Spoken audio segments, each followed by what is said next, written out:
Pour compléter le cours sur la télévision couleur, il est nécessaire de parler des trois grands systèmes qui existent: PAL, SECAM et NTSC.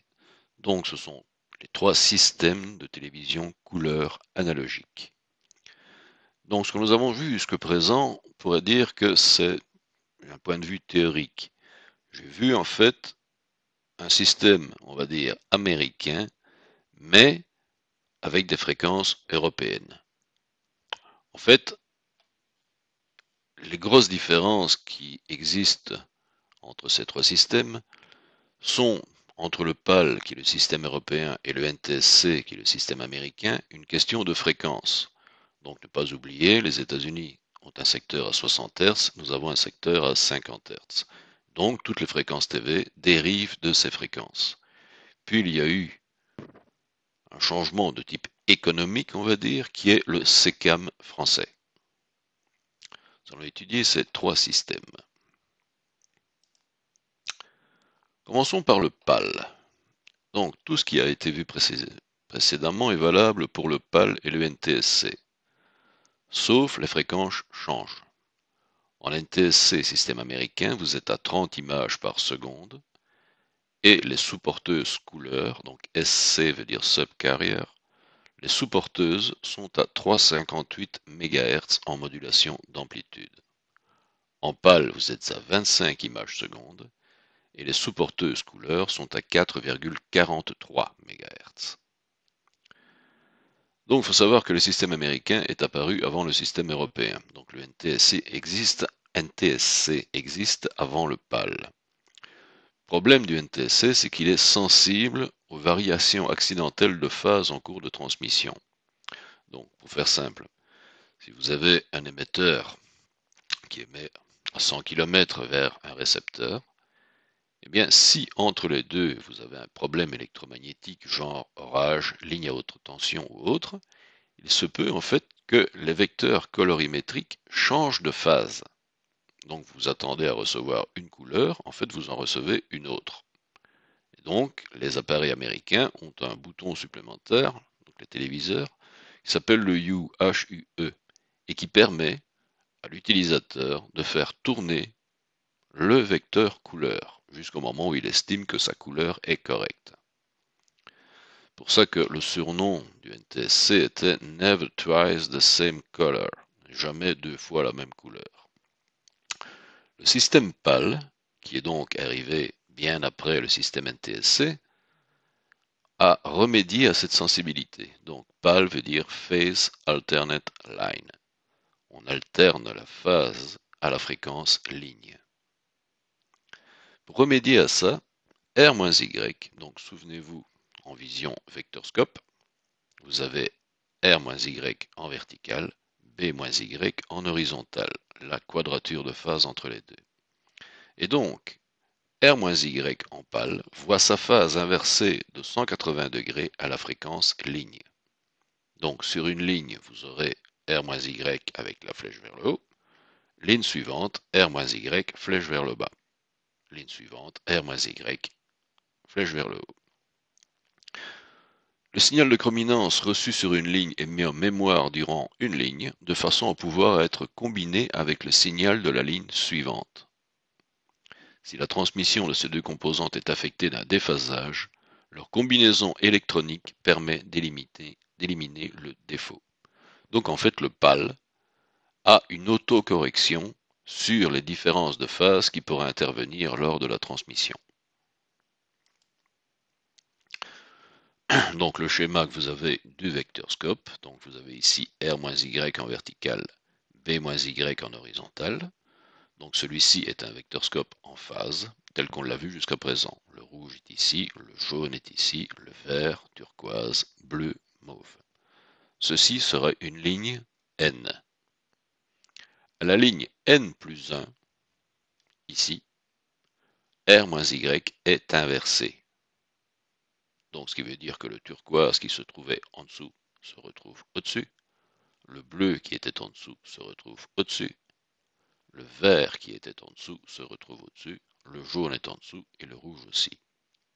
Donc ligne N plus 1, décrit ici, ligne n plus 2, on revient à celui-là, n plus 3, on refait celui-ci.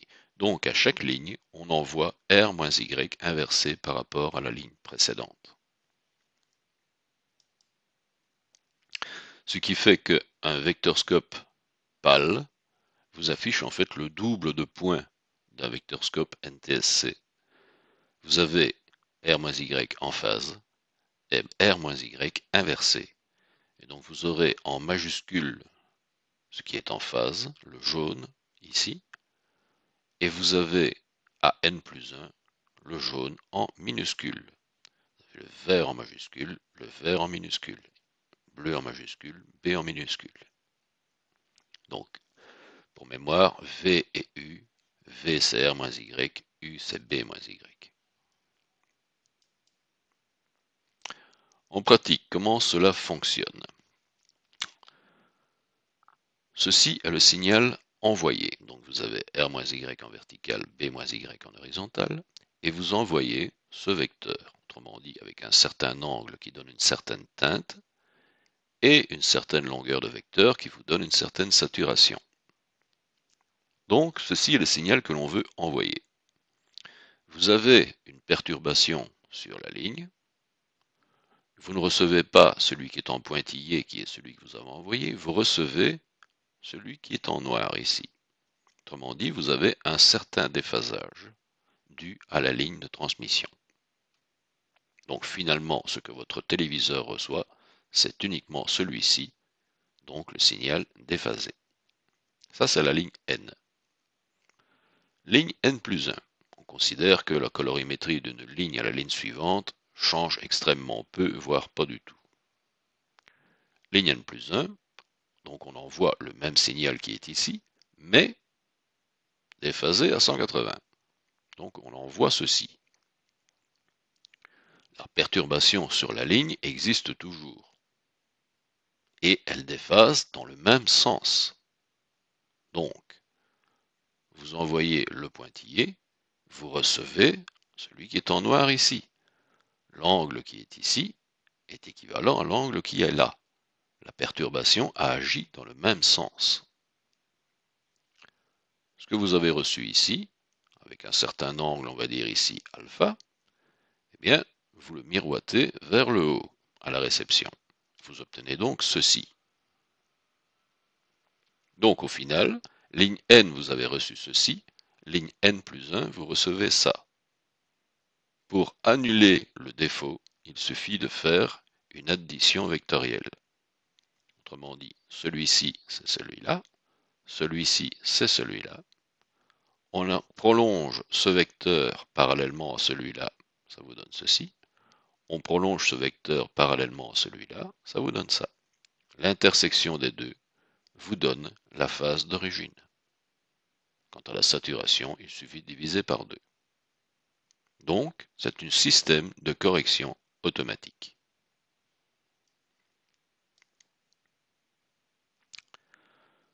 Deuxième type de système qui existe, donc le PAL est le système européen.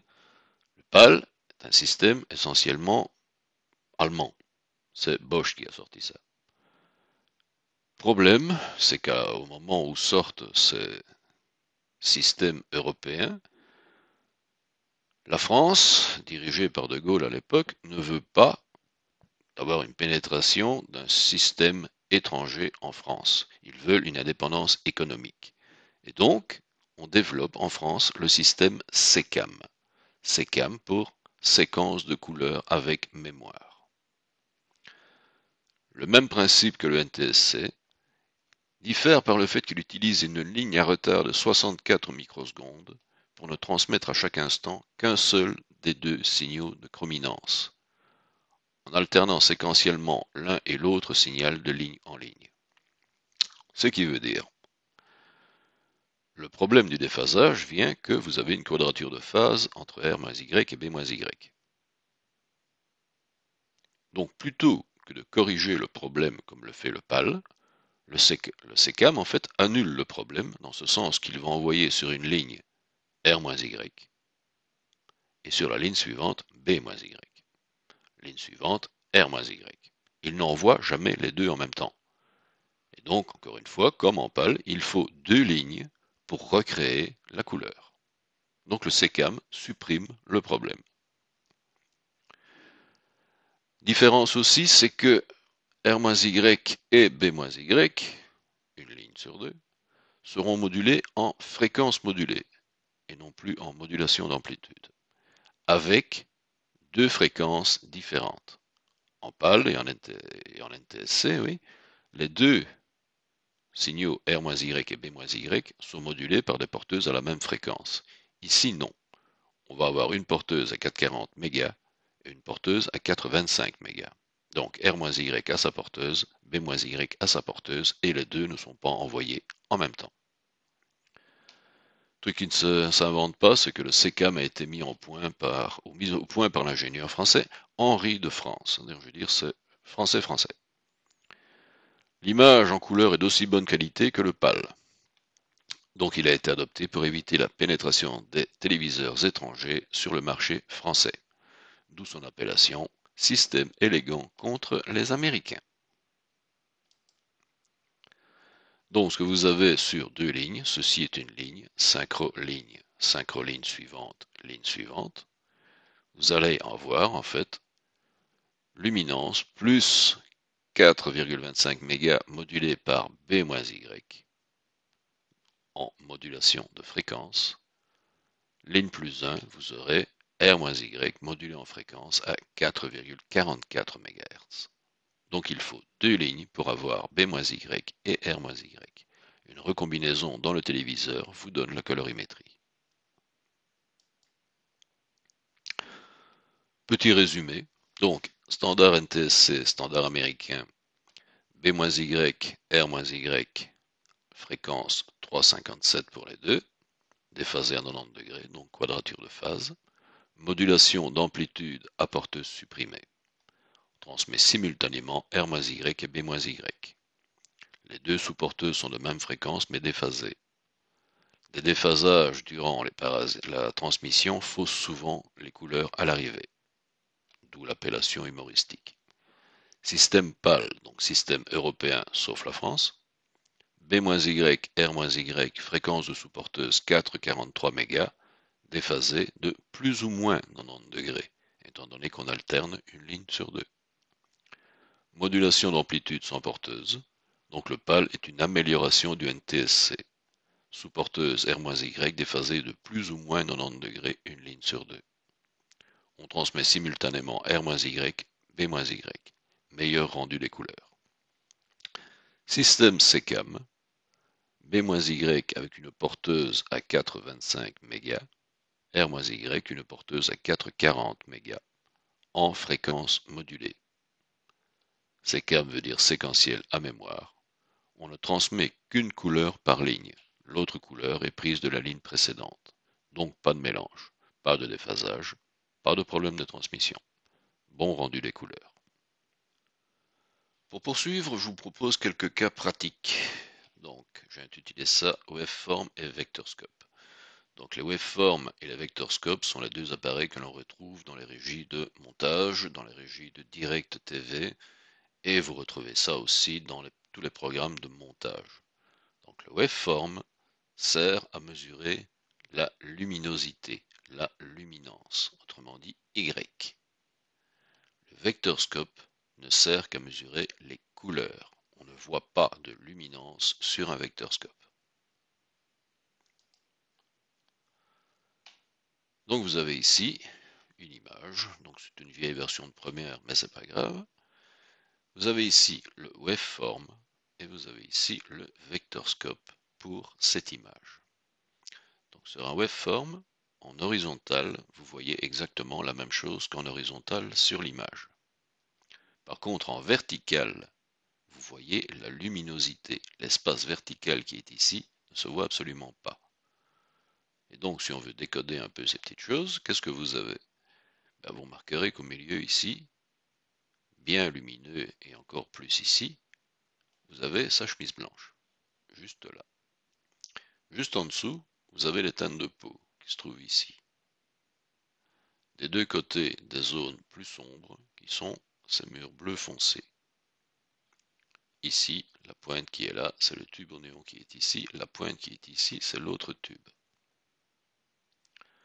En vectorscope, qu'est-ce qu'on a? Vous avez une tendance ici entre le rouge et le jaune, donc une tendance orange, qui est la teinte de peau. Et ici, vous avez une tendance très forte vers les bleus avec une saturation à un moment. Tout le décor est en bleu, c'est un peu logique. La saturation vient de ces deux tubes au néon. Donc dans un vectorscope, vous n'avez aucune notion d'espace. Dans un waveform, horizontalement, vous gardez l'espace horizontal. Dans un vectorscope, pas du tout. Tout ce que vous voyez, c'est uniquement la colorimétrie. Donc R-Y en vertical, B-Y en horizontal. Si on prend un autre exemple, vous avez ici, bien là vous avez aussi un point blanc qui se trouve ici, qui est le panneau qui est là, plus un gazon assez bien saturé des deux côtés, ici et ici, séparé par sa tête, plus toute une zone sombre ici qui est le polo plus ou moins sombre. Remarquerez quand même que vous avez ici toute une ligne relativement fine qui est à 100%, qui est en fait tout le ciel qui est saturé. Colorimétrie, vous avez toujours cette teinte de peau, plus son pull qui est rouge, plus un petit point ici très saturé, qui est en fait le point rouge qui est ici et ici. Autre chose, ici on voit très bien en fait des deux côtés les cheveux noirs. Au milieu, une teinte de peau avec un front un peu saturé. Tout en haut, tous les points blancs. Tout en bas, toute la partie noire. Point de vue colorimétrie, essentiellement des tons plutôt orangés, plus encore ici une belle saturation vers le rouge qui vient du drapeau. Un autre, n'a pas une bonne tête lui. Toute la partie ici en dessous, ce sont les cheveux noirs. Vous avez tout au-dessus un ciel saturé, donc qui est blanc, plus le panneau qui est ici et le sous-titre qui se retrouve aussi ici dedans. Des deux côtés, un gazon qui est à peu près à 70%, on va dire. Les teintes de peau, toujours ici au milieu. Point de vue colorimétrie, vous avez les teintes de peau qui se trouvent ici, plus une partie bleue qui est le sous-titre, plus une partie qui va plutôt taper vers le vert qui se trouve ici. Si on voit la même chose sur les barres couleurs, ici qu'est-ce que j'ai? Sur mon waveform, j'ai une partie qui a été filtrée, c'est-à-dire duquel j'ai enlevé le 4,43 MHz de la colorimétrie, et une partie non filtrée, donc une partie sur laquelle j'ai la luminance plus la chrominance. Donc vous voyez que ceux-ci sont des oscillations normalement, qui sont rajoutées sur les différents paliers. Donc ici, je n'ai que la luminance de cette image, blanc, noir et tous les autres paliers en noir et blanc. Ici, j'ai rajouté le 443 MHz qui est dessus. Chaque barre qui est ici, qui est une oscillation à 443 déphasées les unes par rapport aux autres, vous donne des teintes différentes. Ici, vous avez la synchroligne, et ce que vous avez là, c'est en fait le burst, la salve, la référence couleur. C'est en comparant cette salve avec ces différentes barres que l'on arrive à dire quelle couleur représente cette barre. En dessous, vous avez le vectorscope avec le blanc qui est au centre, le jaune, cyan, vert, magenta, rouge, bleu, et on retourne au noir. La barre que vous avez là est la salve, le burst. Si je fais un agrandissement de cette partie, vous voyez bien que ce sont bien en fait des oscillations. La fréquence est de 4,43 MHz. Remarquerez que cette oscillation à un moment, si elle avait continué et redonné la même couleur, à un moment vous avez une cassure, on repart sur une phase différente. La phase de ceci donne une teinte, la phase de celui-ci donne une autre teinte. La hauteur des pics équivaut à la longueur des vecteurs sur vectorscope, ça vous donne aussi la saturation. On peut voir la même chose dans Premiere, dans un programme de montage. Donc c'est cette image qui est ici, qui est une image extraite des cours, que vous retrouvez ici en vectorscope, que vous retrouvez ici en YUV, autrement dit Y, R-Y, B-Y. Donc ici vous avez la colorimétrie, ici vous avez la luminance. Ce que vous avez ici en dessous est Y, la luminance aussi. Donc celui-ci et celui-là sont équivalents. Simplement celui-ci a été compressé latéralement. Ici vous l'avez sur toute l'étendue. Donc l'étendue que vous avez ici et ici correspond à la largeur de l'image. Donc si je fais défiler en fait ceci, bon ça je peux déplacer à la rigueur, oui. Vous marquerez en fait que tout bouge dans ces jolis petits signaux évidemment. Donc il analyse au fur et à mesure tout ce qui se passe. Alors qu'est-ce qu'on peut identifier là-dedans déjà? Bon, dans la luminance, facile d'identifier ce moniteur qui est très éclairé ici, que vous retrouvez ici, et que vous retrouvez là. Juste à côté, vous avez l'autre moniteur qui va lui commencer à balayer. Là, il est éteint pour le moment, donc vous avez plutôt quelque chose de sombre. À partir du moment où il s'allume, vous voyez que dans cette zone, vous changez de luminosité. Vous voyez, là, il est plus lumineux, là, il le sera moins. Donc, on peut répercuter le balayage. Comme en même temps, cette image est légèrement bleutée, vous avez une différence qui se marque sur R-Y, B-Y et sur le vectorscope.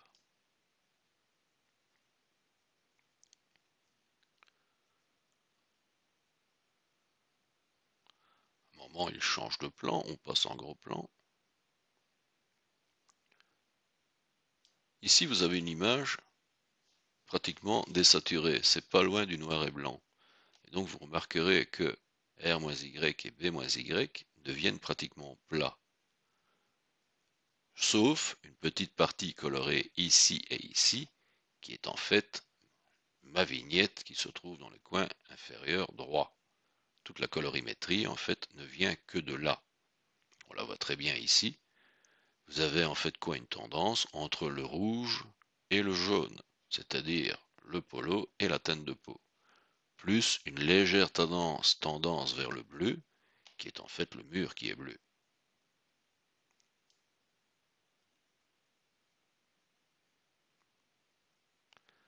Maintenant, on va regarder une chose aussi. Je vous avais dit que dans le cas de l'analyse d'une image noir et blanc, R-Y et B-Y s'annulent. Autrement dit, ces deux signaux vont s'annuler et le vectorscope se résumera à un point. Et donc, si je change ici la saturation étant la longueur des vecteurs du centre jusqu'au point coloré, si je diminue ma saturation, vous marquerez que R-Y, B-Y vont s'annuler, boum, ils sont annulés. Il me reste uniquement de la luminance, qui est donc cette image noir et blanc, et mon vectorscope se limite à un point. Plus j'augmente la saturation, plus mes signaux R-Y et B-Y et mon vectorscope augmentent.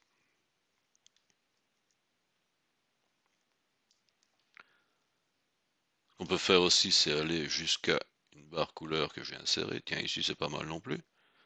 Donc, c'est la partie suivante. Vous aviez juste une ligne qui défile à la fois. Encore une fois, vous voyez que R-Y, B-Y sont pratiquement à zéro.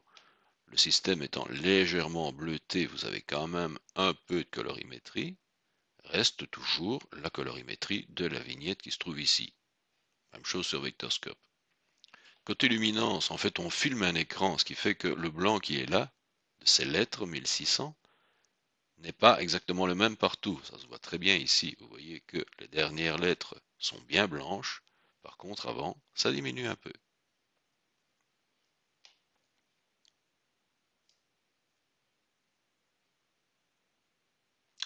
J'ai inséré des barres couleurs pour suivre. Et là, vous avez le vectorscope qui vous rend bien le jaune, le vert, le cyan. Vous remarquerez que les points tombent pile dans les cases. Ce qui veut dire que ces barres sont très bien calibrées. En luminance, vous avez les différents steps. en chrominance, vous avez les R moins Y, les B moins Y. Ici en dessous, vous avez de nouveau la luminance. Remarquerez qu'ici, vous avez deux barres, une ici et une là. En fait, après le vert, on passe au magenta, sauf que juste en dessous, vous avez un bout de cyan. Le cyan qui est ici, qui est le même que le cyan qui est là, qui lui-même en dessous a un magenta qui est ici, là et là. En dessous, vous avez les différentes barres noires. Voilà, j'espère que ça vous a un peu éclairé. Au revoir.